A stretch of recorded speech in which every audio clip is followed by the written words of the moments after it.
Hello बच्चों, class 9th chapter number 10 चल रहा था बेटा। एक्सरसाइज 10.5 में आपा है। एक्सरसाइज 10.5 चल रही है, जिसके 9 तक क्वेश्चन आपा ने पिछले लेक्चर में कर लिए बेटा। आज आप आगे बढ़ेंगे। उससे पहले बेटा आपको जैसे कि कल मैसेज मिल गया होगा कि 26 जो डेट है इसी महीने की बेटा, उसका आपको टेस्ट होगा मैथ सब्जेक्ट का। और उसमें जो चैप्टर आएगा, जो उसका जो सिलेबस है, वो चैप्टर नंबर 9 है बेटा। ओके। और चैप्टर नंबर 9 कौन सा? Areas of parallelogram and triangles, जिसका नाम क्या है बेटा? Areas of parallelogram and triangles chapter का नाम है बेटा। ओके। तो आपको 26 डेट मेंशन कर देता हूँ। 26/9/20 को आपका बेटा टेस्ट होगा। ओके बेटा, तो अपनी बढ़िया से इसकी रिवीजन करते रहिए। टेस्ट में चैप्टर नंबर 9 आएगा। चैप्टर नंबर 9 जो है वो areas of parallelogram grams and triangles. Okay बेटा, चैप्टर का नाम भी मैंने लिख दिया, चैप्टर का नंबर भी मैंने लिख दिया और डेट भी लिख दी। ओके बेटा, तो इस हिसाब से आप बढ़िया से इसकी रिवीजन करते रहिए बेटा। ओके, ताकि आपका टेस्ट हो बढ़िया तरीके से हो सके। ओके बेटा, थैंक यू।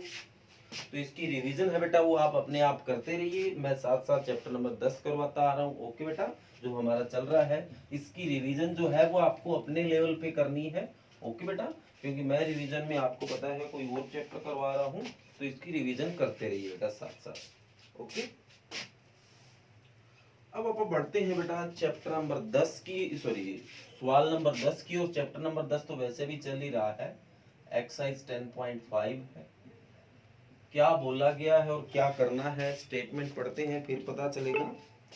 बोला गया क्वेश्चन नंबर 10 में, आप स्टेटमेंट को ध्यान से देख रहे होंगे उम्मीद करूंगा। If two circles are drawn taking two side of a triangle is diameter. आपको दो सर्कल ड्रॉन करने हैं, ट्रायंगल की दो साइडों को डायमीटर मानते हुए। ओके बेटा, तो prove that the point of intersection of this circle lie on the third side.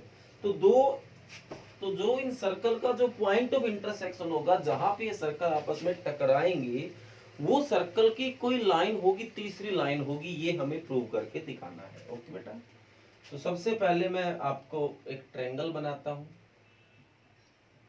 ABC इसका नाम कर लो। एबीसी नाम हम बाद में दे देंगे, चलो ले ही लो आप एक बार एबीसी। तो ए बी को डायमीटर मानते हो एक सर्कल खींच दो, तो बीच में यहाँ पे अपना प्रकार रखना, इतना खोल के कैसे। ठीक है बेटा, ए बी से होता हुआ आपका सर्कल चला जाएगा। बाकी इसको आप प्रकार से करोगे बेटा तभी सही बनेगा, वरना हाथ से करोगे तो मेरी तरह साफ नहीं बनेगा। ओके बेटा, इसी तरह इसको भी आप डायमीटर मान लो एसी को, क्योंकि दो साइड माननी है, तो कोई भी वो आपकी मर्जी है। तो मैंने यहाँ पे रखा, इतना खोल के चेक कर लो कि बराबर है क्या, और ऐसे एक डायमीटर से सर्कल खींच दो। ओके बेटा, तो दोनों आपस में कट कर रहे हैं, तो वो जो है वो किसी साइड पे करेंगे। तो हमारा जो है वो हाथ से बना है बेटा, तो सही नहीं बनेगा, ये तो बनी बात है। ठीक बेटा, तो आपको इसको ऐसे बनाना है। ओके, तो ये जो इंटरसेक्शन पॉइंट है वो तीसरी साइड पे होगा, ये हमें प्रूव करके दिखाना है। ओके बेटा, अब ऐसा कर लो, आप ए को डी से भी ज्वाइन कर लो। तो आपको ये प्रूव करके दिखाना है कि ये जो है वो एक लाइन है, और इस लाइन के ऊपर ये पॉइंट इंटरसेक्ट कर रहा है। ओके बेटा, तो ये आपको प्रूव करके दिखाना है। और ये फिगर बेटा प्रकार पेंसिल से बनाओगे तभी जाके ये चीज क्लियरिटी से बन पाएगी, अदरवाइज ये साफ नहीं बनेगा। ओके बेटा, अब आप जैसे अपने कल परसों, एक कल ही था शायद, पिछले लेक्चर में एक प्रॉपर्टी लगाई थी। आप अगर देख रहे हो तो ए बी डी एक सेमी सर्कल है। यहां से देखो, क्योंकि ये व्यास है, इसका डायमीटर है, तो ये इतना इतना सेमी सर्कल हो गया। और सेमी सर्कल में इस तरह का बना हुआ जो एंगल है वो 90 का होता है, अगर आपको पता है तो। इन सेमी सर्कल, ठीक बेटा, ए बी डी, ठीक बेटा, और यहाँ जी नाम देते हो, क्योंकि सेमी सर्कल 3 नाम से नहीं होता, 4 से होता है, 3 से ट्रायंगल होती है, तो इसका जी नाम दे दो। ओके बेटा, तो जो एंगल है A D B is equal to 90 degree, तो एंगल इन सेमी सर्कल, ये इसका रीजन आप लिख सकते हो। ओके बेटा, इसी तरह इक्वेशन नंबर 1 भी इसको नाम दे देना। इसी तरह अगर आप इस सेमी सर्कल में आते हो ए सी डी जी एच, तो ये भी तो एक सेमी सर्कल है, ये भी तो डायमीटर है, तो ये एंगल भी तो 90 होगा। Similarly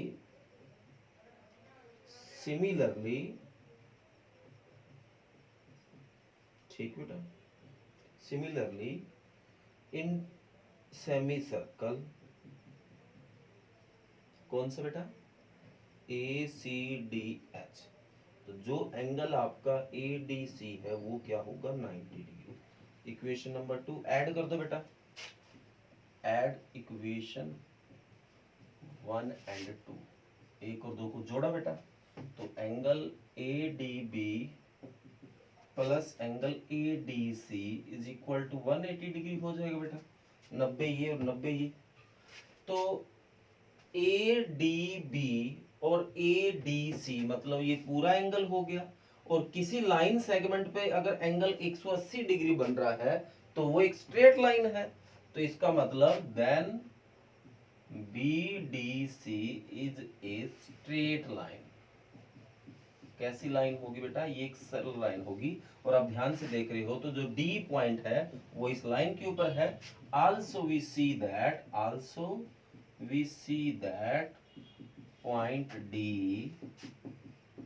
on the line segment, on the line D on the line segment, ठीक है बेटा, कौन सी, BDC। ओके बेटा, तो यही हमें प्रूव करके दिखाना था जो कि आपने किया है। तो उम्मीद करूंगा कि आपको ये बढ़िया समझ आया होगा बेटा। ये क्वेश्चन नंबर हमारा 10 है। ओके बेटा, तो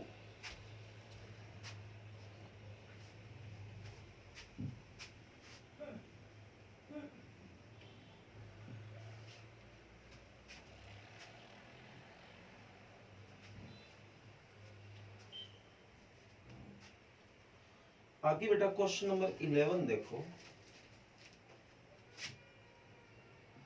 ठीक है बेटा, कहता है A B C and A D C are two right triangle with common hypotenuse.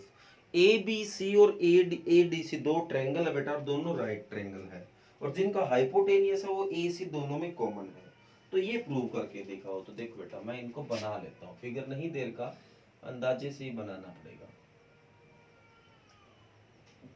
A B C D, तो एक तो ट्रायंगल ए बी सी है, देखो ठीक बेटा, ए बी सी है, ये बन गई। एक ए डी सी है, ये डी पे है, ये दोनों का देखो हाइपोटेन्यूज ए सी कॉमन है। ओके बेटा, इसको भी इससे मिला लो, जरूरत पड़ सकती है। ओके, अब हमें प्रूव क्या करना है कि जो एंगल आपका सी ए डी है, सी ए डी मतलब ये इतना एंगल इक्वल होगा सी बी डी के,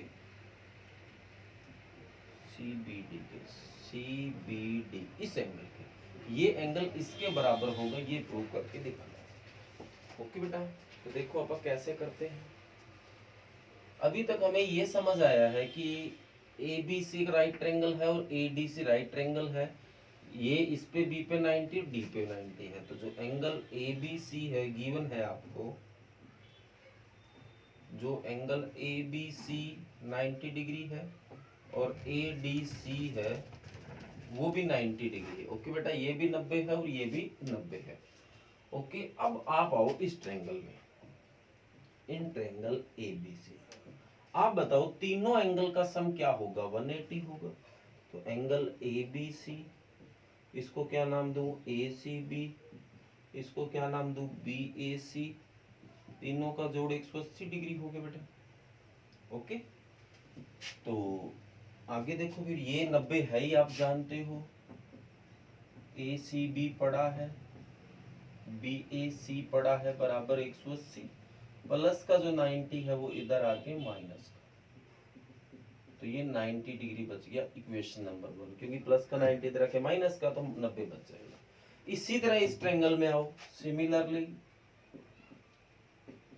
इन ट्रायंगल ए डी सी, तो ये भी वही बात होगी, जो एंगल ये है ए डी सी, ये है ए सी डी, और ये है सी ए डी, तीनों का जोड़ 180 डिग्री होगा बेटा। तो ए डी सी 90 है, A C D plus C A D बराबर 180 डिग्री बेटा। तो ये क्या आ गया, A C D plus C A D बराबर 90 डिग्री बेटा। इक्वेशन नंबर 2, दोनों को ऐड कर दो बेटा। ऐड इक्वेशन 1 एंड 2, 1 और 2 को जोड़ा तो ये क्या आएगा, angle A C B plus angle A C D, मैंने यहाँ भी सी है यहाँ भी सी, इनको इकट्ठा जोड़ दिया, प्लस बी ए सी और सी ए डी वालों को इकट्ठा जोड़ा, 90 और 90 क्या हो गया 180 बेटा। ए सी बी ढूंढिए कहाँ है, ए सी बी मतलब इस एंगल की बात हो रही है। ए सी डी कहाँ है, सॉरी ए सी बी था, ये एंगल था पहले, अब है ए सी डी, ये एंगल है, मतलब पहले ये एंगल अब ये एंगल, तो ये सारा एंगल हो गया बेटा। इस सारे को मैं बी सी डी या एंगल सी अकेला भी लिख सकता हूँ बेटा।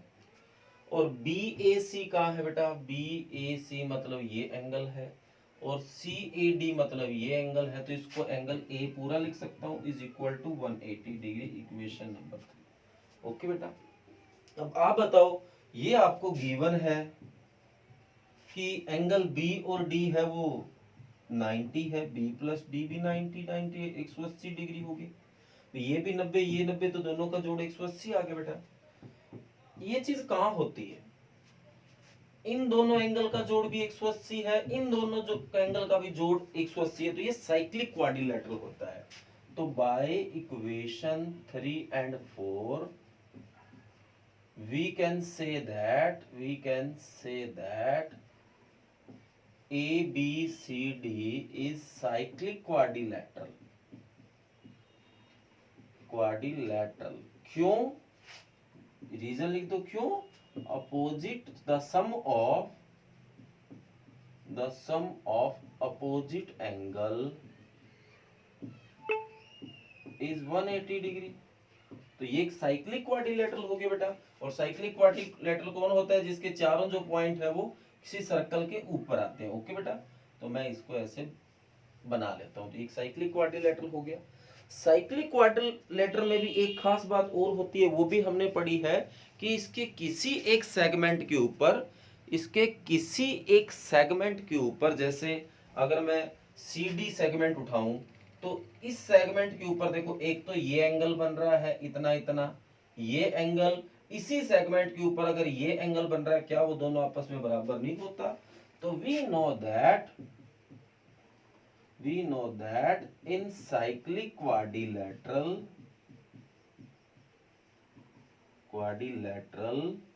ठीक है बेटा, जो एंगल सी ए डी है वो इक्वल होगा सी बी डी के। किसके बेटा, सी बी डी के। यही प्रूव करना था, C A D is equal to C B D. Reason क्या दोगे, इन साइक्लिक क्वाड्रिलेटरल, ठीक है बेटा, angle on same segment.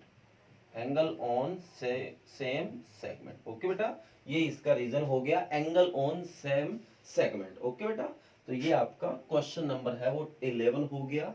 Okay बेटा, तो उम्मीद करूंगा कि आपको ये चीज बढ़िया समझ आ रही है बेटा। ओके, अगर थोड़ा सा कम दिखाई दे रहा तो बेटा ये देखो ऐसे कर लो, हो सकता है पूरा कवर ना हो पा रहा होगा। ओके बेटा, तो ये एक लाइन नहीं आ रही थी, तो अब उम्मीद करूंगा ये समझ आ गया है आपको। वैसे मैं बीच में जो भी चीज लिखता हूँ बेटा उसको बोलता हूँ, तो उससे कुछ हेल्प हो जाती है। तो ये है आपका क्वेश्चन नंबर 11। आगे बढ़ते हैं बेटा क्वेश्चन नंबर 10 की 12 की ओर।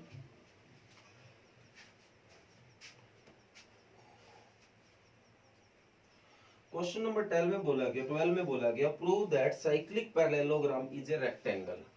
इसमें ये बोला गया कि एक साइक्लिक पैरेललोग्राम है वो एक रेक्टेंगल होगा।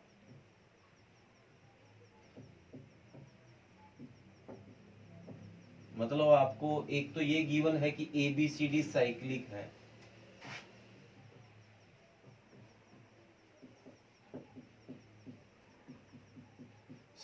है, और ABCD पैरेललोग्राम है, ये गिवन है। और प्रूव क्या करके दिखाना बेटा कि एक रेक्टेंगल होगा।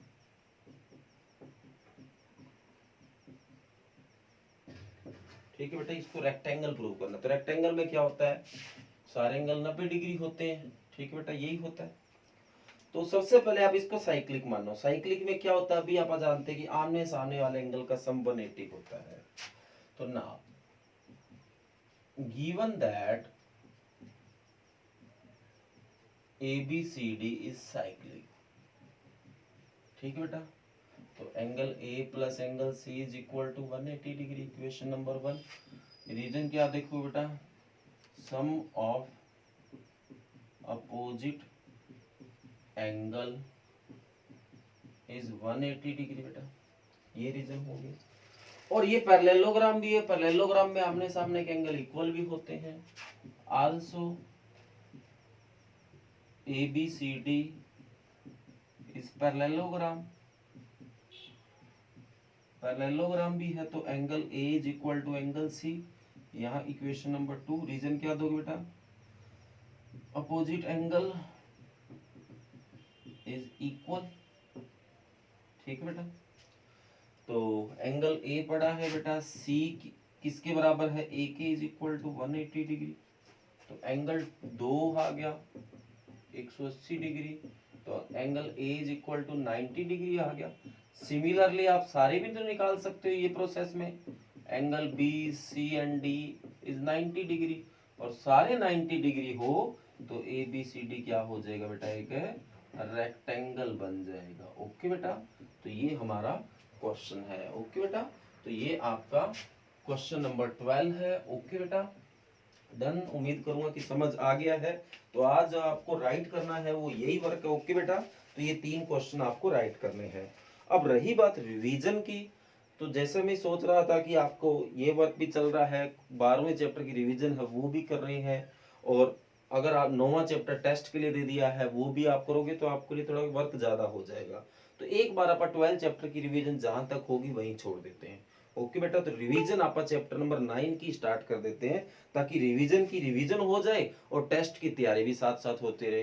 और एक बात मैं आपको कई बार बताता रहता हूँ, जितनी मेरे से आपकी रिवीजन में हेल्प हुई उतनी मैं करवा दूंगा, बाकी आपको साथ साथ अपने करते रहना है। ओके बेटा, तो जितना मेरे पास जितने पीरियड है उस हिसाब से मैं आपको रिवीजन करवाता जाऊंगा। अगर लगता है कि उसके बाद भी कोई एक्सरसाइज रह जाएगी तो उस चीज को आपको अपने आप कवर करते रहना है। तो एक्सरसाइज 9.1 निकालो, उसकी रिवीजन आप स्टार्ट करते हैं। तो 9.1 एक छोटी सी एक्सरसाइज है बेटा, कुछ ही नहीं इसकी रिवीजन में, सीधा ही आपको आंसर देने हैं। तो आज जो आपकी रिवीजन है वो एक्सरसाइज 9.1 है।